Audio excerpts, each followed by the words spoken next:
Word Balloon is brought to you by the League of Word Balloon Listeners.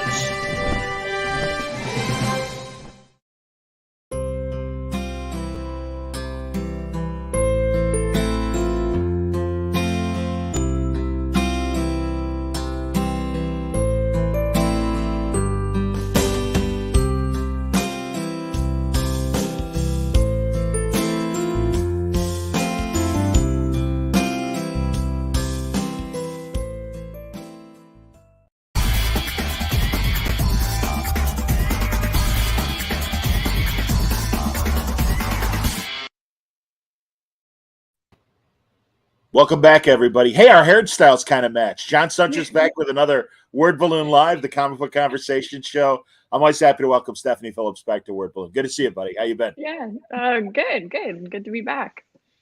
Well, I was telling you off the air, and we'll get to it. Congratulations with Grimm. Thank you. Fantastic Boom series. Performing so well, and that's so great to see. Yeah. So congratulations. Hell, we may as well start with it. Give us the 10-cent elevator pitch on Grimm. Yeah, it's about Grim Reapers, as the name I guess implies. We're following one Grim Reaper in particular who doesn't know how she died, or how her death might be linked to the fact that the actual Grim Reaper, like Death himself, is currently missing. So it is a mystery about a bunch of dead people. So. Awesome. I saw Rico Renzi as part of the art team. Yes. Give me the art team. Yeah, Flaviano is doing line art. It's absolutely incredible. Rico is doing coloring, also really, really talented. And Tom Napolitano on letters. And I love working with Tom, so I was glad to have him on the book too. Outstanding. That's fantastic. Are you doing any Substack stuff? Did you get part of that cabal or no?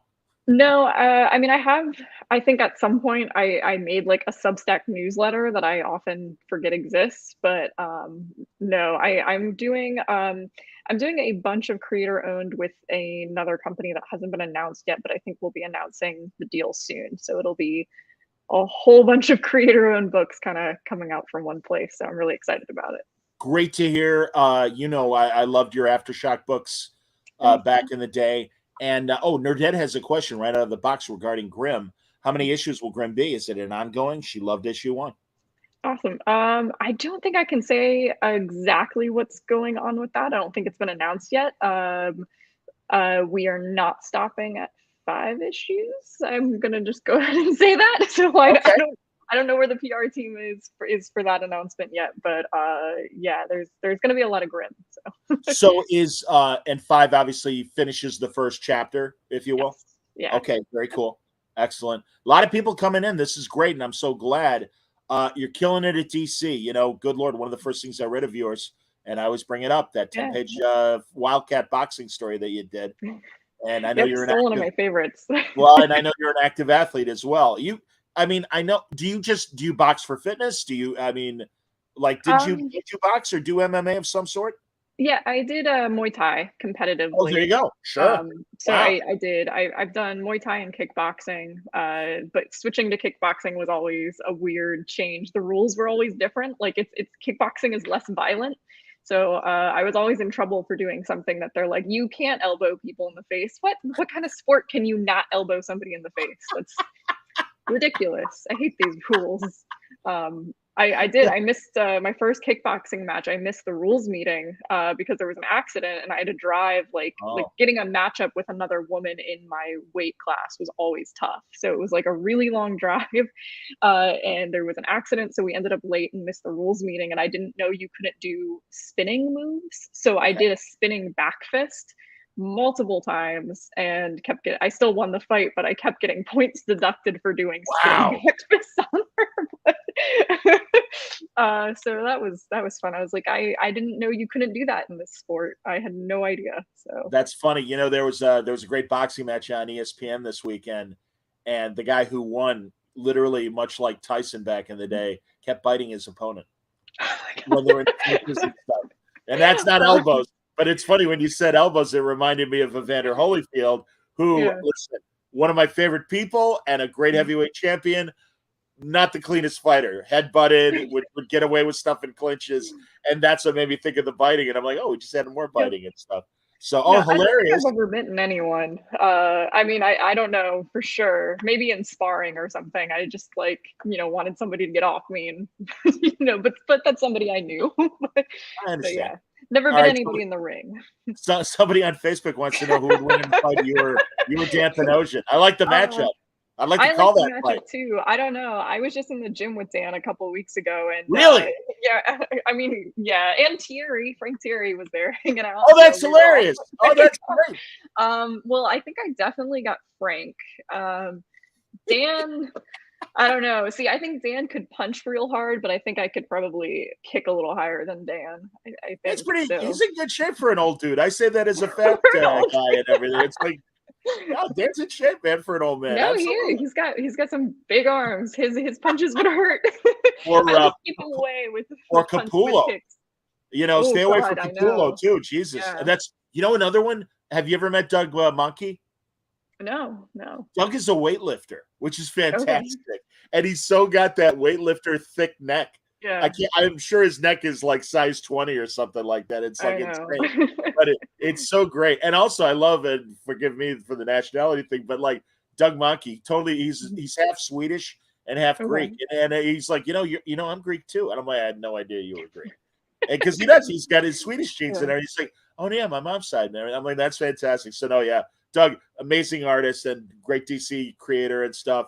But yeah, again, another one of my favorite people. Oh, interesting. Wow, great questions, everybody. Right out of the box. Before we get to DC, Doubt wants to know, what's your favorite mac and cheese restaurant? Oh, there's one, I'm gonna blank on the name. It's in New York City. I want to say it's called like Smack or something like that, but they have this platter you can get where you can sample like 7 different types of mac and cheese, and it looks like a pizza tin. It's just like, you're gonna be sick for like a week after eating it, but it's really amazing. I think it's called cool. Smack. No, that was one of my favorite scenes in Hawkeye when Black Widow 2 is eating the mac and cheese with hot sauce and stuff like that. So Doubt confirms it is Smack.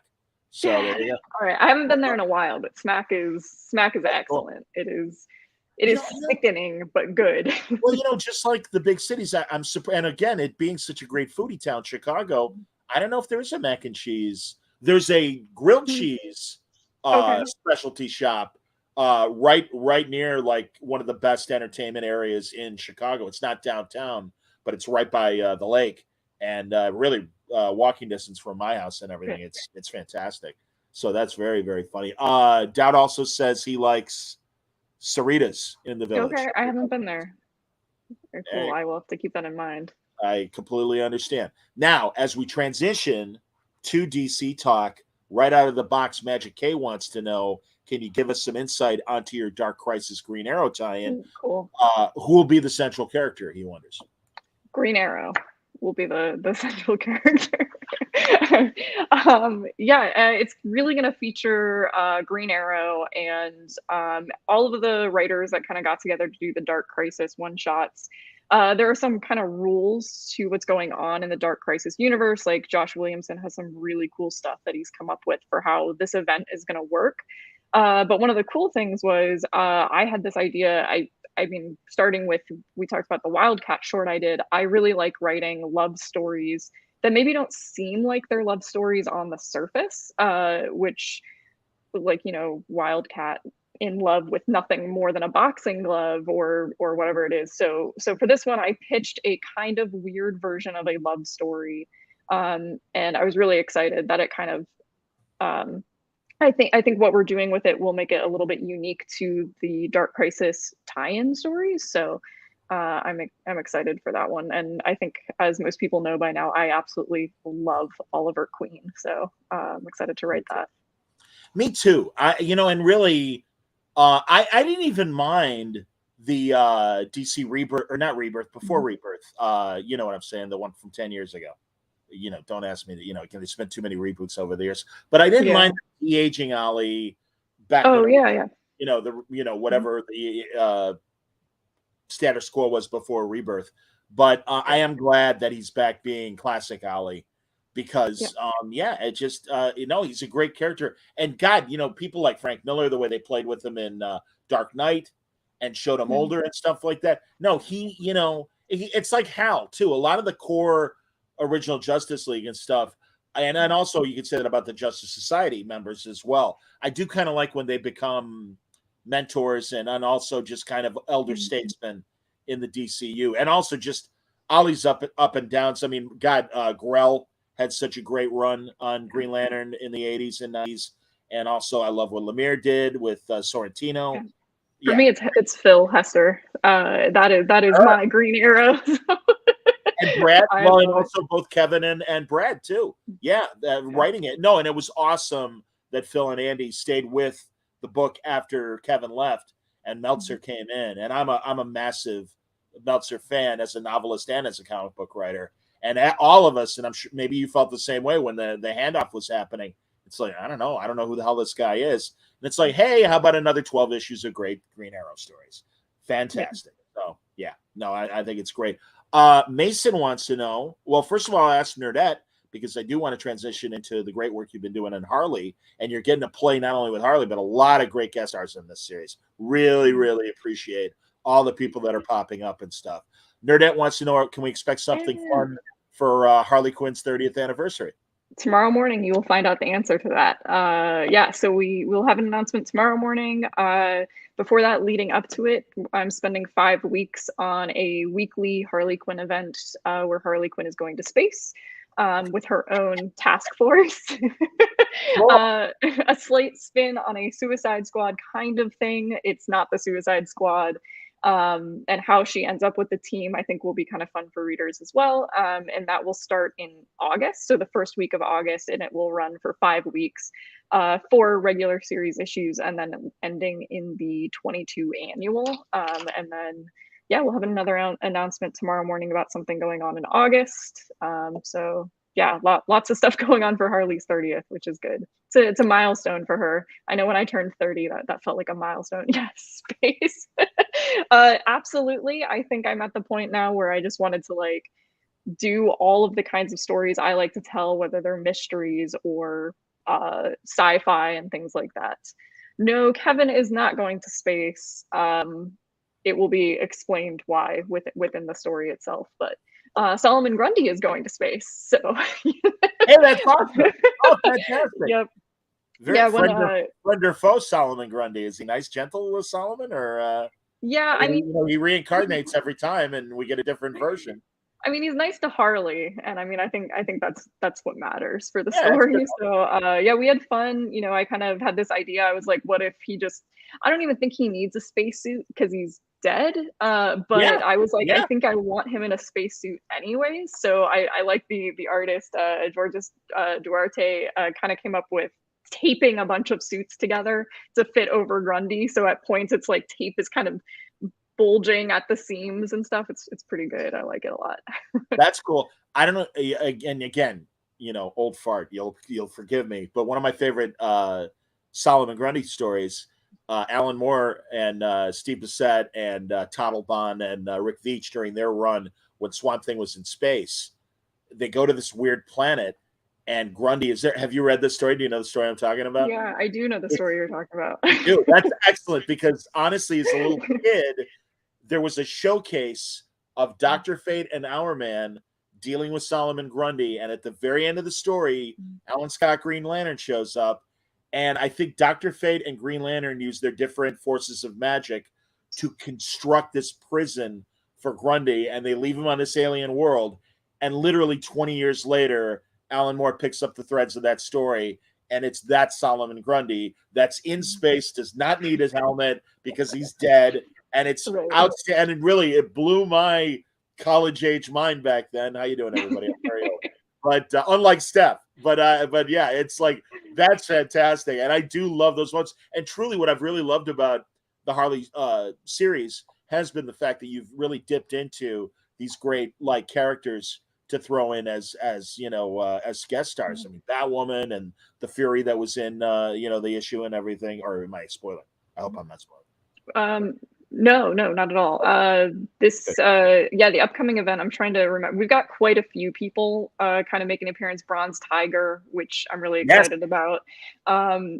Killer Frost. I adore Killer Frost, so I was really excited. You know, it kind of became about also pitching characters that I wanted, and like crossing my fingers that they were going to be allowed to like kind of come over into what I'm doing.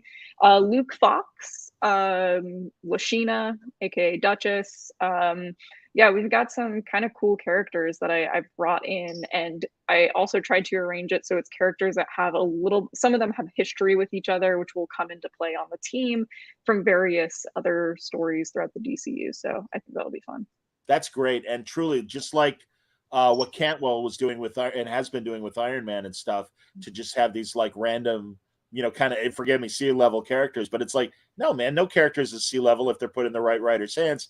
And you're clearly doing that with Harley right now. And no, it's a lot of fun, a lot of fun. So, well, now I think you said this on Twitter, and I hope I'm not tipping, but I will just keep it to the genre. You've done excellent spy stories in the past. And now I'm blanking. Aftershock, Red Atlantis. Red Atlantis. Awesome story. Love that story. And I know you're a big spy fan and stuff. And also, I love this idea of Harley assembling this team. The nomenclature in film and television is men on a mission, but obviously it doesn't have to be men. And I think it's great that Harley's getting her own team. And yeah, let's have women on a mission. Why not? And I just love those kind of stories. I Station Zebra. You know, again, you'll forgive me, I'm going to lean on men's stories. Dirty Dozen, Great Escape. Yeah, I mean, that's stuff I grew up with. So sure, absolutely, that's kind of where I pull a lot of. I mean, my favorite things, I love James Bond and I love Westerns. So, I mean, it's pretty easy to find a lot of my influences from those. And what Harley's doing is pretty covert. You know, there's a monster or something on the moon that they need to go investigate, but they don't want the rest of the world to know that there's this threat that exists. So, yeah. Excellent. People praising your work. Nerdette earlier said she feels your Harley run is the best she's read since Amanda and Jimmy doing Connor and Palmiotti. That's a great compliment. Yeah. Absolutely. It absolutely is. And Cato, a big Stephanie fan. Absolutely. Second Street Marvel says he hasn't read your DC stuff. He enjoys your indie work quite well. And somebody had a question about your Pirate series, and I want to get back to it. Okay. Deanie Dude wanted to know, for Jessica Haro, how'd you craft her personality when developing the series?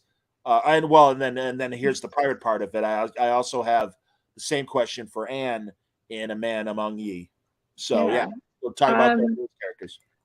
For Jessica, I knew I wanted a main character that was pretty different from Harley. So I wanted someone who says a lot less. Harley is overly vocal, which I think is a little bit more in line with me personally. I am incredibly vocal. So writing Harley is a lot of fun because I get to go down those tangents and be like, you know, as if I'm researching something and I find something completely random, I get to like follow the thread with Harley. With Jessica, it's like writing some of her dialogue and then going back in and even editing some out and just kind of letting her be very, very dry. And I think for her, that's really intentional and constructed in that way. And at times, the only people that I think kind of get let in with her are Eddie and Marcel, her two friends. And we get to see that a little bit more as the series progresses. And she will be pushed emotionally, but I wanted to start her as somebody who, very different from other characters I've written. She's got a little bit more of a sarcasm or like a dry wit to her. She's very intelligent, but quiet. For Anne, it was a matter of taking, there's very little record of her and Mary Read because they were historical people. And what does exist is very heavily scrutinized because they're from sources that are actually not good sources. Like a lot of the source material was possibly made up and things like that. So it was kind of taking some of that and building a myth of the character off of what exists. So kind of these myths about why Anne got into piracy or some of her ruthlessness, and building that personality off of it and actually making it even a little bit larger than life. Like I wanted this to be like a woman's response to the myth of Blackbeard, who also was a historical figure, but there's so much lore surrounding him that it's hard to kind of pull out fact from fiction sometimes with those characters. Sure. And I wanted to do the same with Anne and also Mary. That's awesome. No, that's fantastic. Now you like you said, the big announcement coming tomorrow. What was there another previous announcement recently for you as well, other than the great success of Grimm, or no? I am doing some work for Marvel, so I think I was finally able to talk about that a little bit. I'm working on a few things, but the one that was announced is a spy story with Millie the model. She is a Yes. SHIELD agent. Yes, I'm very excited to be back to spies and romance, which is Yeah. exactly what I wanted to write, and kind of getting to Nick Roche, who is the artist on it, has just it's gorgeous. That is fantastic. Yeah, it's a scrolling comic, and I'm really new to the format. Oh, So working with awesome. Nick has been cool because I know he's done it before, and getting to see how he's constructed it. It's really, really a cool thing to play with. So will it be what they call an infinite comic on Marvel Unlimited? Yes, it will be. Cool. That's great. That's fantastic. And truly, just like Patsy Walker becoming Hellcat, Millie's one of those cornerstone, timely characters when they were doing wacky teenagers like Archie and everything. And obviously, Millie was a professional. But, yeah, no, that's, again, it is so great. And I loved how I think Brian Bendis brought the Night Nurse back into Daredevil. I think he was the creator that brought Night Nurse back. And it's like, no, there are these really cool characters from Marvel history that you can totally do now and have fun with. And also just like, again, and I've said this to Rom V and other writers, that you can circumvent the unfortunate tropes of pulp, and even again, you mentioned James Bond, a lot of misogyny in James Bond, but don't throw the baby out with the bathwater. You can like retool a great espionage story evoking memories of Bond or even the Men on a Mission movies that we were just rattling through, and give it a new spin by having different characters. And it's like, it's like this all works. Oh, Wayne is a big Millie the model fan, he says. And Second Street Marvel is really excited about it. No, it's a great idea. Can you tell us, are there going to be other familiar SHIELD agents? Yes, there will be. Yeah, there absolutely will be, and I'm really trying to play with like a '60s sensibility. So both kind of, while we don't ever explicitly say a year, it is very '60s in terms of. Nick and I have had a lot of fun, I think, looking at fashion and like designing the apparel because she is a model. Like, what a perfect cover for somebody too to like be a model and get to be this kind of like jet setter, and kind of going through the fashion of the time, and just going back and forth with Nick on that has been really fun. I'm not really a clothes person. I'm like, I don't know, like I think this is like a little boy's t-shirt like that I found at the hockey outlet. So I was like, Nick will ask me and I'm like, I don't know. I was in the little boy section at Target and they had a Ninja Turtle shirt, but it's nice that I've been kind of going through some of the history of it, and I think the history of fashion, like something that never resonated with me before, it's pretty cool kind of getting into That's that. awesome. Well, and God, two things. One, it's the same vibe I get from Tom King and Greg Smallwood and what they're doing with Human Target, and I love that it's kind of timeless. But clearly, there is that '60s. You ever see the Paul Newman movie Harper? No, I haven't. Okay, that's a great '60s. It's really, there was a great detective series of novels I believe it goes back as far as even the '40s. But there was a character called Lou Archer, and they named it Harper because Newman just had this weird good luck streak of movies that had H in the title. Okay. So instead of Archer, he was Harper.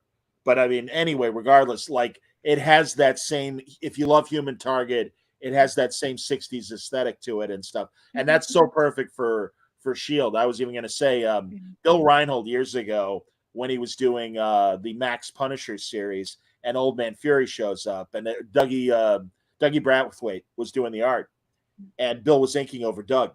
And I'm like, hey, do a classic Nick Fury for me, like you're doing in Punisher. And he goes, well, do you want classic Nick Fury, '60s SHIELD, or do you want Old Man Fury? I'm like, put Old Man Fury in the '60s spy suit.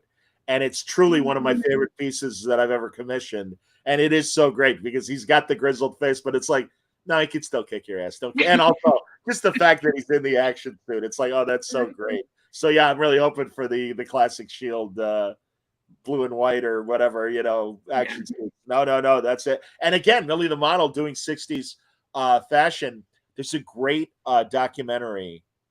Half the show, Steph, is you and I obviously recommending Beyond Comics, other stuff that we love. And there's a great documentary. I believe it is on what used to be IMD.com TV, and now it's called like free TV or something like that.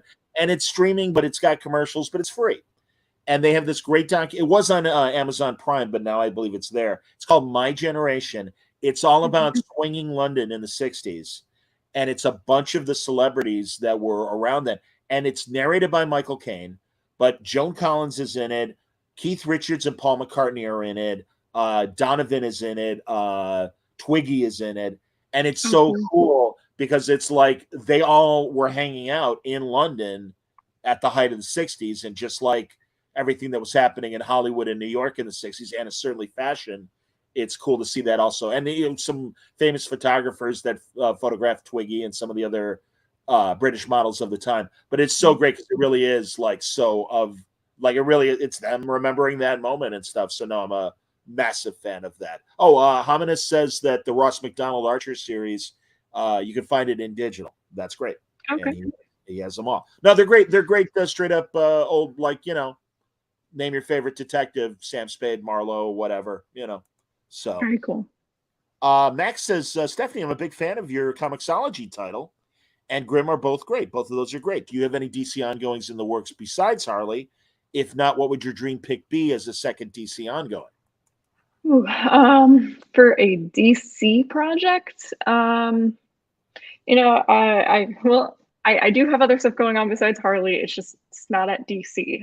Millie the Model is maybe a first announcement of many to come, and I'm getting to play, I think, with some different characters that I'm really excited about. I'm actually writing my favorite character over at Marvel right now that I don't know when the announcement will come. I just finished the first script of the series. I'm really excited about it, though. It's been, a favorite character that I don't think I've talked about very much, because I think in my head I was like, I'm never going to get to write this. And the fact that we found a way to write it and tell this story that is so, when we announce it, everybody will be like, oh, of course you wanted to write this. So it's been a lot of fun. DC, I think I've done a lot with the characters that I love there. Obviously I'm still writing Harley, and I love writing Harley stories. I think I'd like to do more with Green Arrow. I've done I think the Green Arrow 80th, and now the one shot with Dark Crisis. But yeah, I don't know why, but I like choreographing fight scenes with a bow and arrow. So I'm all about getting to do more with a bow and arrow if that opportunity ever arises. Outstanding. That's cool. And also, are you reaching a point in your career where you can come to the big two, and are they saying what, beyond the obvious? Because again, you just were doing a great Wonder Woman series that started last November as well, among other things that you've written, and also the Batman stuff that you've done, the Gotham stuff. Are they do you feel like you can come with, again, for lack of a better description, like, hey, I've got a great idea for character, sea-level character, Dumb Bunny or whatever. Not Dumb. Is that her name from the Inferior Five? I forget what her name is. But sorry, that's the first thing that popped in my head. But you got an Ultra the Multi-Alien story. They keep turning down Condiment King, and I don't understand. My 50-issue series, only 50 issues, guys. It would cost them nothing to do 50 issues of Condiment King. Honestly, it sells itself. But I guess I'm not at that point in my career. Patrol is so for you getting more opportunities with Green Arrow, but also points out the question. I would love to see you write either Renee question or Vic, whichever you'd want. Which would you rather do if the ad, or would you want both? I think I know Vic better, but I like the design of Renee a lot. So I think either would be cool, but it's funny, I've never thought about writing the question, and I find that that's actually been when I remove myself from characters I really want to write, I find that I end up doing something a little better. I don't think I ever would have said 3 years ago, I absolutely want to write Harley. And then it's a no-brainer to me that I am writing. It makes so much sense. I feel like it's been a really good fit. There's another character over at Marvel that I kind of feel that way about, that I I was like, I don't know. Like, can I write this? And it's turned into, I'm like, oh, I really like this. Like, it kind of pushed me out of my comfort zone a little bit. And that's one of the reasons that I ended up wanting to do it and found a way to really make it something that I feel like is now like my stamp is on it kind of thing. And I think it's going to be fun. That's awesome. Remind me, because Max wants to know, he's a big fan of your Comicsology title and Grimm, both great. He wanted to know, about other DC ongoings coming, and also that second pick. But remind me of what your Comicsology title is. We Only Kill Each Other with Peter Krause. Yes, Peter Krause, so good. I know. Peter Krause, Ellie Wright on colors, also been amazing, and Troy Petrie on letters. Outstanding. Honestly, hats off to Comicsology for these originals, because they really go to amazing creators, writer and artists, and truly, most of them are just so much fun. And also, it's fantastic if you got a Prime account, you can get them. So that's kind of great. And the print versions are really nice too. I just got a big box of them from Dark Horse, and they use like little spot gloss on the cover, so that made me happy. It feels good. Is the first volume out, or is it coming out? Yes, I think it came out last month. Okay, great, awesome, outstanding. And is that continuing as well through Comicsology? That is not, but I might be working on some other stuff with them. I mean, never say never. I think sales have been good on it. I don't know that it's something we ever planned to continue. We kind of had that endpoint in mind, and I don't usually like writing endings. So for that to be something that I think both Peter and I felt like, that feels like an ending. Like we like that ending. It felt really good. So, cool. But Peter and I would love to work with Peter again, and hopefully we can soon. We mentioned Red Atlantis. What was your time? Did you do the time travel story at Aftershock too? Yes, Artemis. Yeah. Artemis, of course. Shame on me. Yes, and again, when you mentioned your love of action with bows and arrows, my thoughts went to Artemis. Yeah, that's where Artemis came from. I think somebody was like, why don't you just write your own character with a bow and arrow? And I was like, cool, but she's gonna have lots of tattoos and probably be gay. So, and it worked. I like her. She's cool. That's excellent. No, that's really anything new from Aftershock coming up. If you can't talk about it, at least maybe as the publisher or whatever. Not at the moment. I mean, I love Aftershock, but I'm kind of pulled back, and I'm focusing on pretty heavily on Grimm, what we're doing on Harley with the weekly events, and then kind of going over to doing some stuff at Marvel. Excellent. Yeah, no, I'm excited to see what the announcement is tomorrow. Obviously, I'm going to bug you once we're wrapping up to tell me off the air. What else, Steph? What are you watching? What are you reading? Are you able to read for pleasure, or again writing? Because honestly, it's like working in a hardware store and then coming home and diving into a pile of nails. Why would you do it? But or I know certain writers of television and film, they'll watch a movie and it's like, I'm sorry, I'm still in writer mode, and that sucks, or that's a good idea, that kind of thing. What are you reading for? First, what are you reading for pleasure?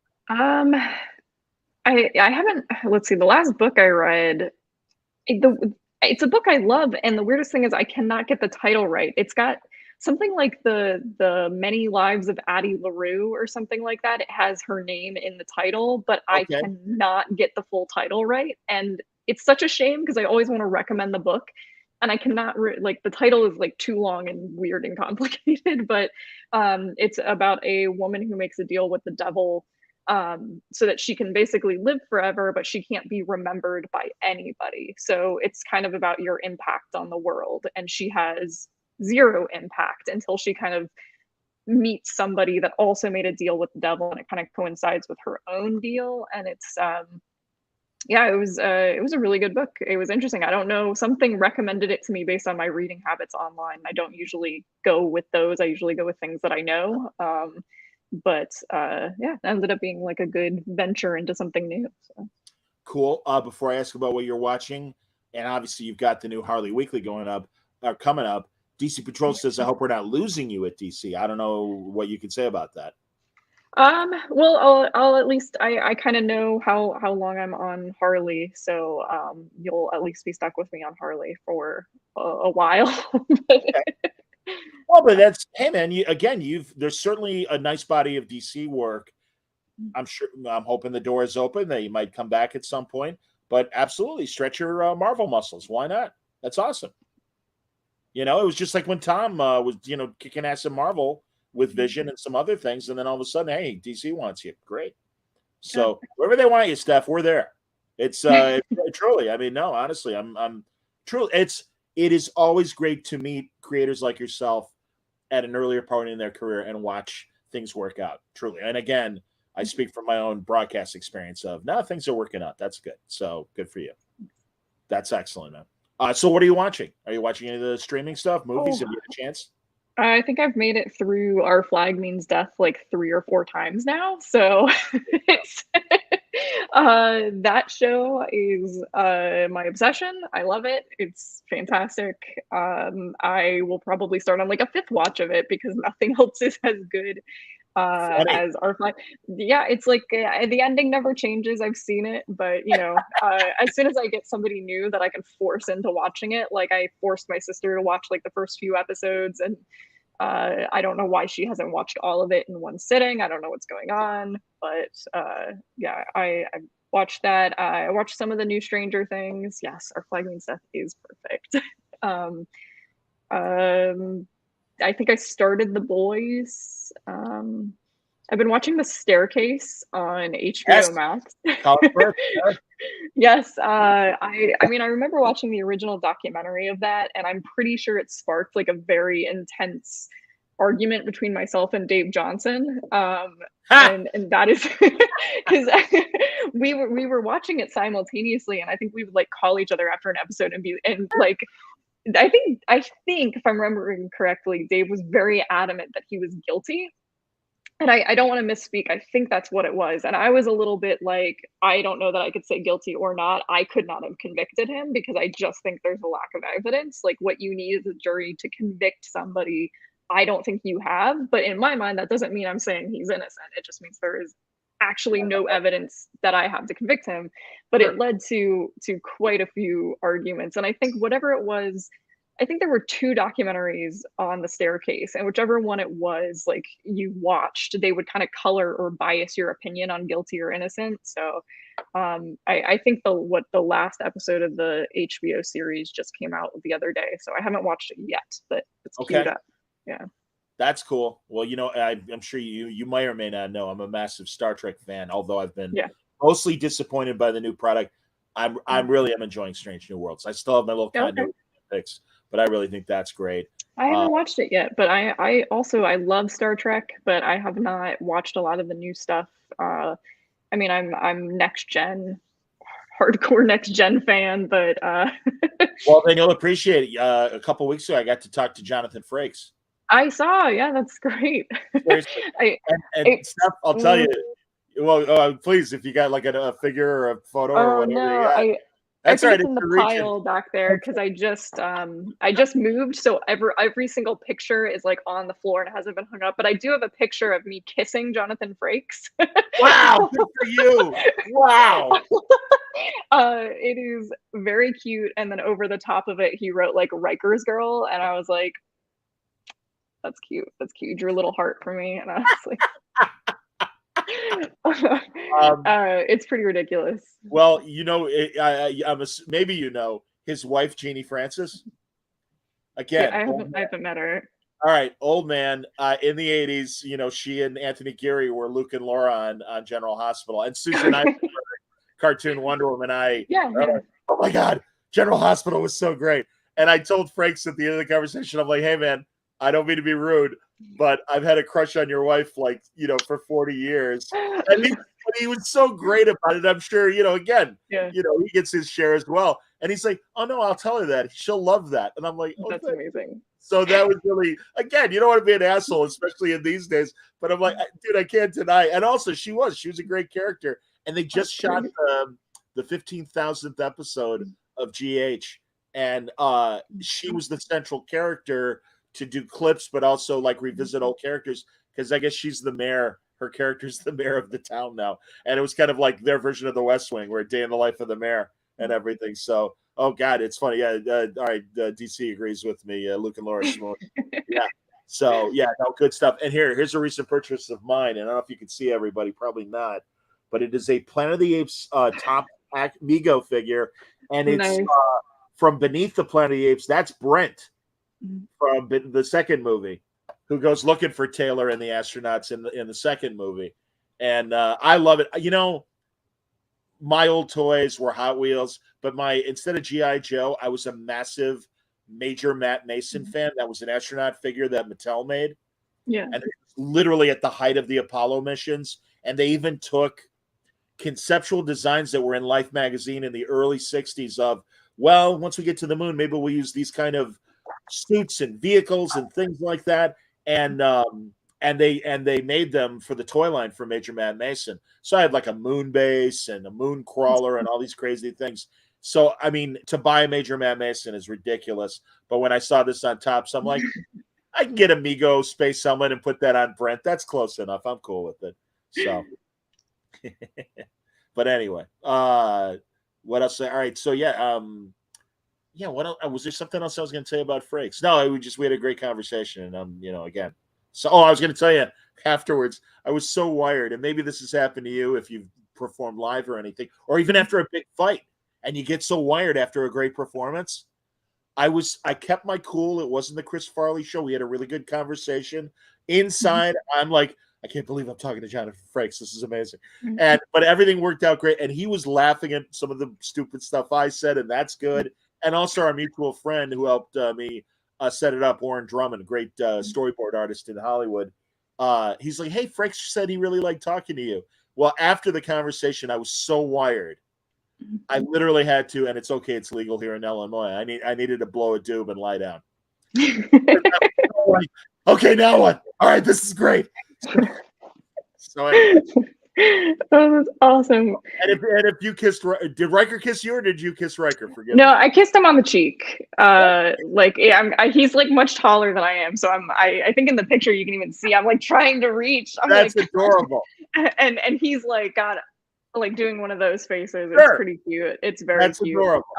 Yeah, I worked for like one weekend I got to spend kind of like working with the next gen cast when they did like a reunion.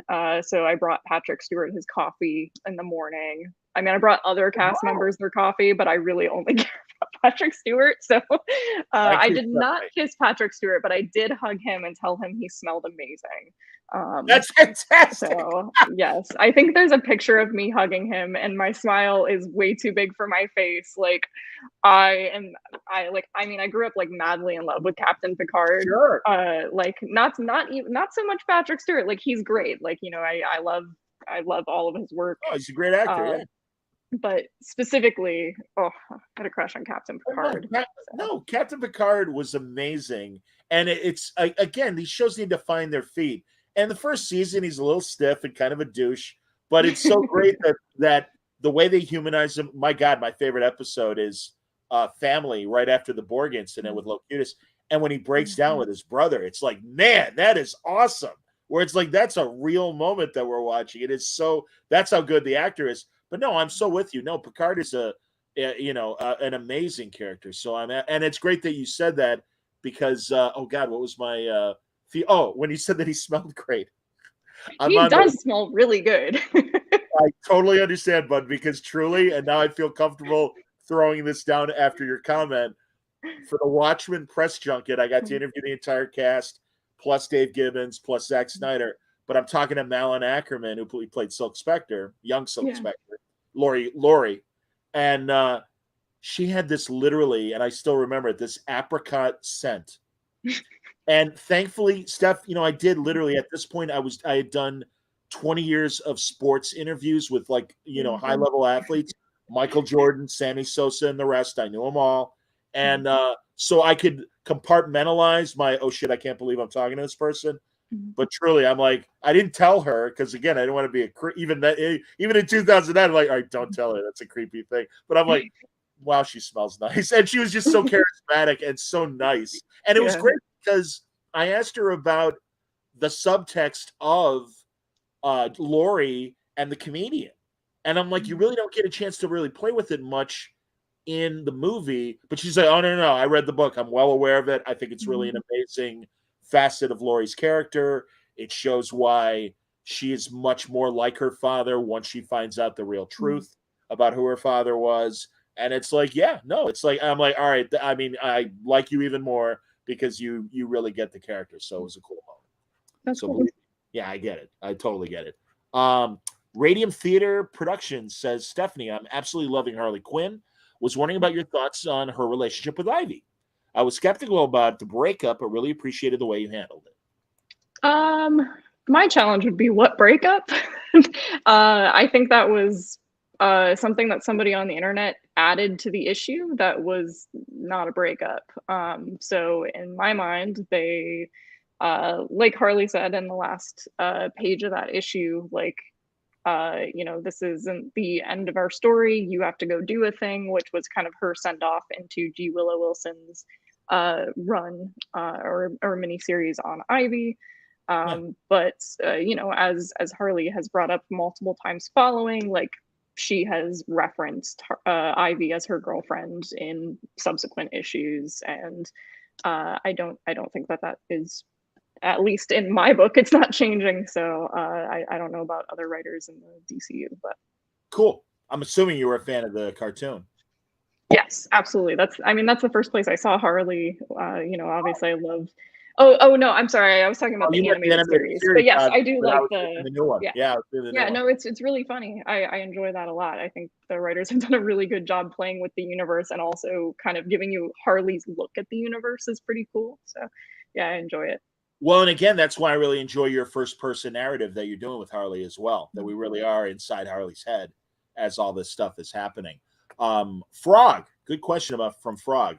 Hello, Steph. I'm pulling Task Force XX of your Harley series, and was curious about your thought process of picking the characters you did for that specific issue.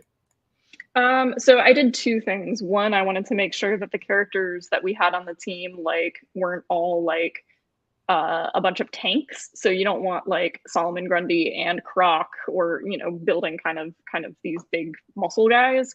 Yeah. I feel like it's a lot like if you play not Halo. I'm blanking on the name of the video game, but it's a video game where you play as a team in a war setting, but everybody on the team has a different role. Like somebody's the medic, or those kinds of things. So I tried to think about roles that I wanted on the team. If Harley is our comedy relief, I don't really need another character like that. So I kind of slotted in superpowers and Solomon Grundy as being our tank character. And then I also tried to look at characters that had a bit of history. So I want the team dynamic to be very dysfunctional.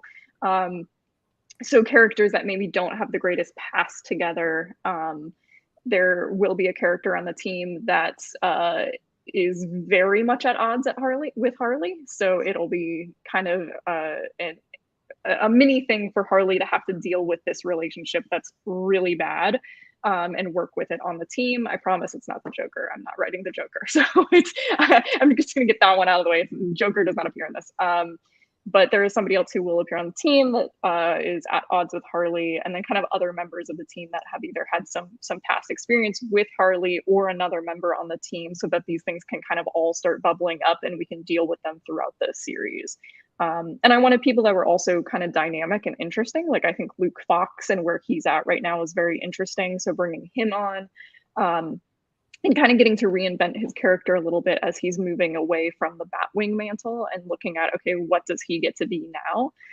So working with the artist to kind of say, here's what Luke Fox gets to be and reinvent this character a little bit was pretty cool. That's great. Every time Luke Fox is mentioned, I think too of David, and I forget his African last name, the first Batwing that Judd Winnick.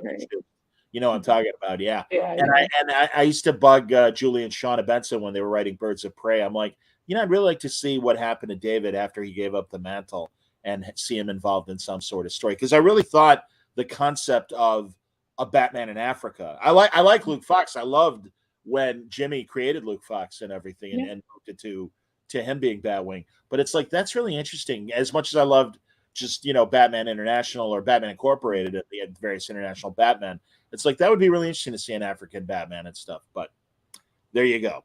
If you don't mind, Steph, I'm going to take a very quick break because I want to take care of one of my sponsors. We're talking to Stephanie Phillips. We'll have more, including more of your questions. Line them up, and we'll be right back right here on Word Balloon.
You know, there's no narrative for that commercial, but I will remind people that coming up later this year from Abrams, Alex Ross is doing a graphic novel called Fantastic Four for Full Circle. And some of those are old Marvels and other times that he has done Fantastic Four images. But you are seeing a sneak of some of the panels that will be in Fantastic Four Full Circle. So thank you, Alex Ross Art, for sponsoring Word Balloon. And I'm excited for this project, and I'm happy to help him promote it. But I'm also happy to welcome Stephanie back to continue our conversation. Wayne wanted to know, did you work the Vegas Trek Con? Is that where you were? No, kids? it was an event in Orlando, actually, like a long time ago. I think it was one of their first reunions. I think. Yeah, it was a while ago though. I was in school at the time, so That's great. yeah. No, that's cool. Frakes is coming to Fan Expo Chicago, and a couple other Trek people are. And seriously, this shows you what kind of A, jerk I am, and B, like, shame on me. My college, Illinois State, honored me, and they're like, hey, we're going to do. And I was one of 9 people in broadcasting that they put in their Broadcast Hall of Fame, which is what an honor. Awesome. And they're like, oh, yeah, believe me, I know. And they're like, okay, it's this weekend. And I'm like, that's the weekend of, and in my mind, I didn't tell them, but I'm like, Mission Chicago, the Star Trek convention is that weekend. And I've not been to a pure Star Trek convention since I was in school. So I'm like, I was really looking for it. And even the Reed is like, hey, if you got time, we really want you to moderate a couple of the panels. And I'm like, I can't. I'm going to be in Illinois. No. And again, I'm like getting this nice little award from my alma mater. I'm like, my God, I was a C student. I'm like, that's the last thing I ever expected. And but it's like an Jimmy Asshole here is like, but Star Trek, man, I gotta be there. I love Star Trek. Priorities. So I'm glad I'm going to see Frakes at Fan Expo. What are you doing for convention? Are you doing conventions this summer? I'm so glad I saw it in December, and I don't know if you're coming back. If December was too soon for you to come back to Chicago this summer. I will be in Chicago for something in September. It will be. Go ahead. Tell them. Nobody knows about what this thing is. I can't talk about it yet. It's going to be something incredibly unexpected, but there will be something for Harley in Chicago in September. Oh, that's great to hear, Steph. At a very unlikely place, and I'm very excited to announce it, but I can't yet. Because what used to be called the Printers Row Book Fair, and now it's called Lit Fest, is also happening in September. Oh, and I do know a couple nerd creators that are coming to that. But that's great, man. No, you got to, I'll be watching to see what you're doing, and I'll definitely announce as soon as I can. And I'm going to the Gaslight Anthem show in Chicago, so I'll be there for that. I don't think they were playing a Tampa show, so I was like, all right, isn't that great? Get the Gaslight tickets. So isn't that great when a band is in town when you're in town? I can relate. That's fantastic. Yeah. Outstanding. Perfect. So that's excellent. And DC Patrol wants to know any chance we'll see your work with Riley Rossmo again, maybe in Marvel.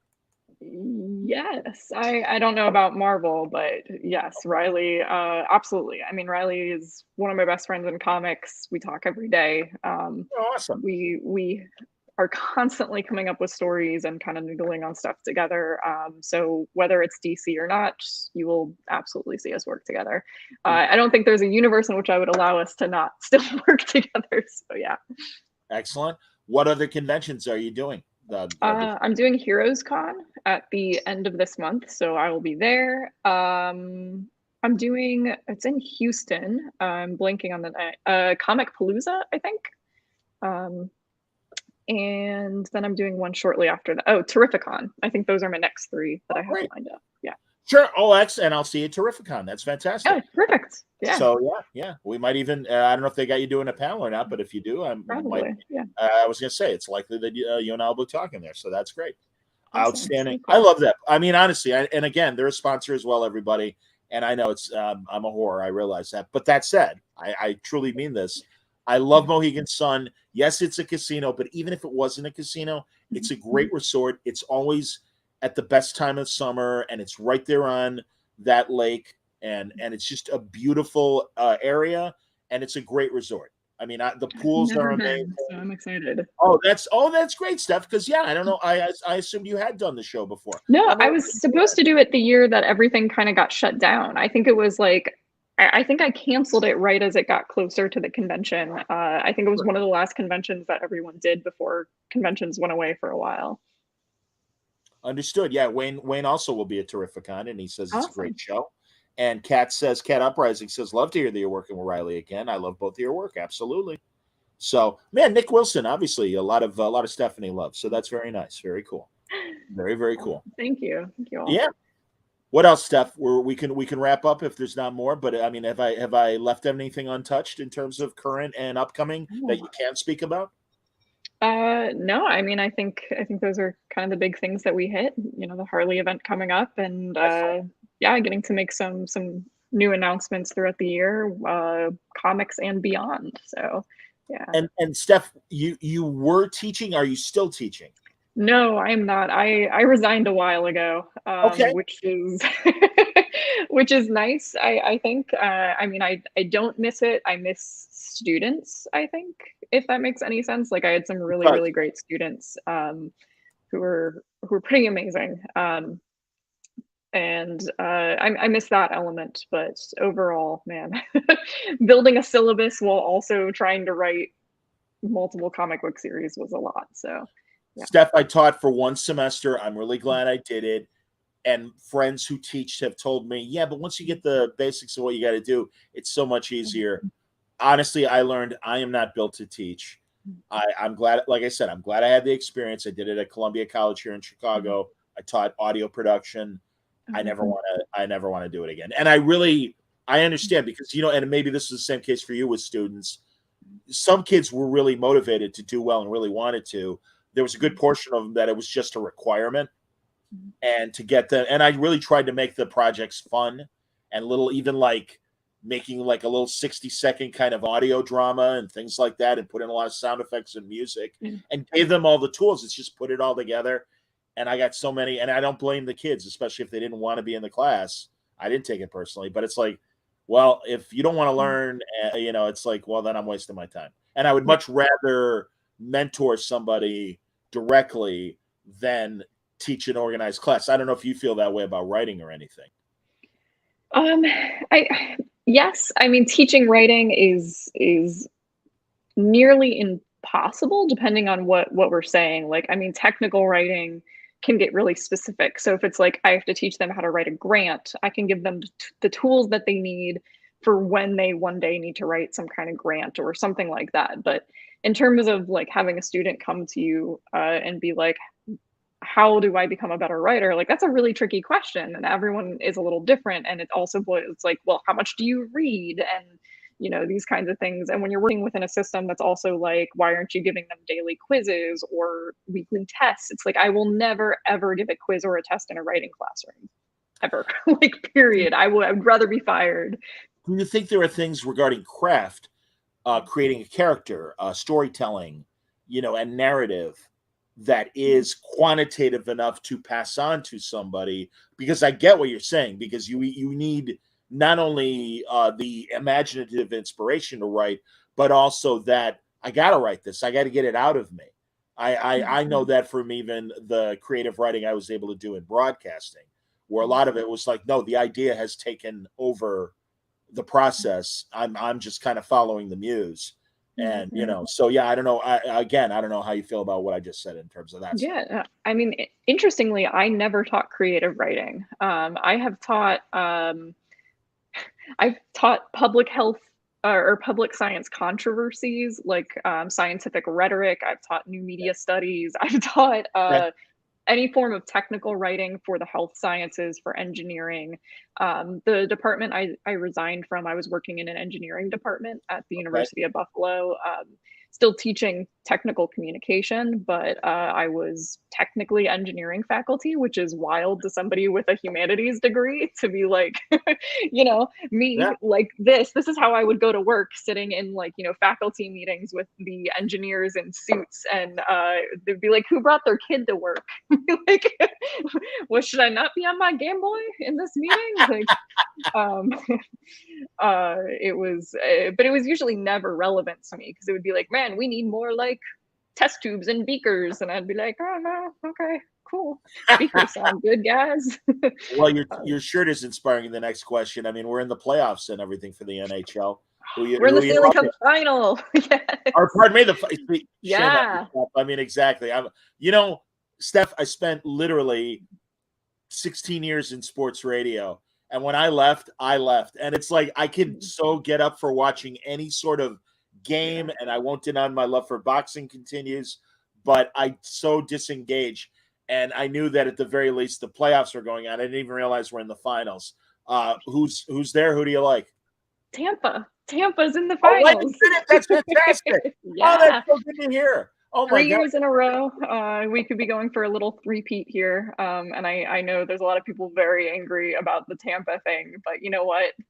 Grew up with this. It needs to go on the wall, but oh man, it's like opposite day here. Oh, there we go. Opposite. The split. No, I do the same thing. I got my Marty St. Louis jersey is ready to go up on the wall. Still unpacking everything, but yeah. I'm sure we talked about it in the past. Was it Tony or Phil Esposito that was the executive at Tampa? It was Phil. Yep. Okay. All right. Because, Blackhawks, Tony. Again, when I paid attention to hockey back when I was a little kid in the 70s, it was all about Bobby Hull and Tony Esposito. Yeah, I've got, you can't see it just off frame. I've got my, Phil Esposito signed pucks and, Peter Klima pucks. I've got, the early Lightning days up there. But okay.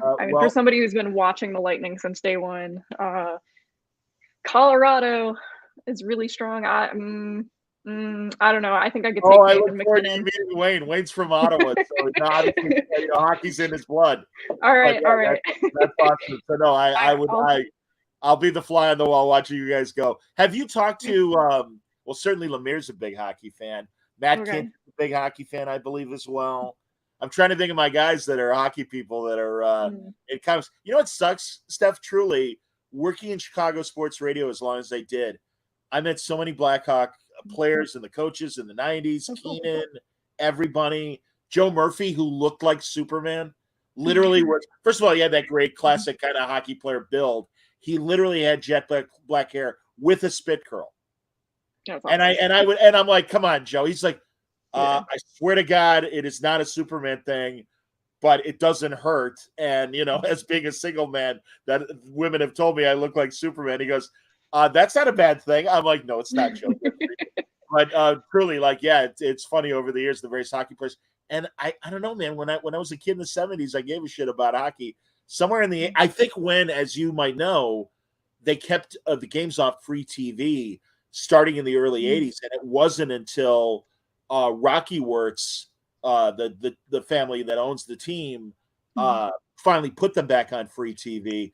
That's when the excitement happened. And of course, the horrible scandal that happened with the Hawks really breaks my heart. And it breaks my heart for the Blackhawk fans, because really they're all innocent bystanders while this horrible thing was happening, just as bad as Penn State. I'll let people look it up if you know. Again, we're talking sports, so I don't want to, what are you doing talking sports? I'm here to talk about DC and Marvel. No, I get it.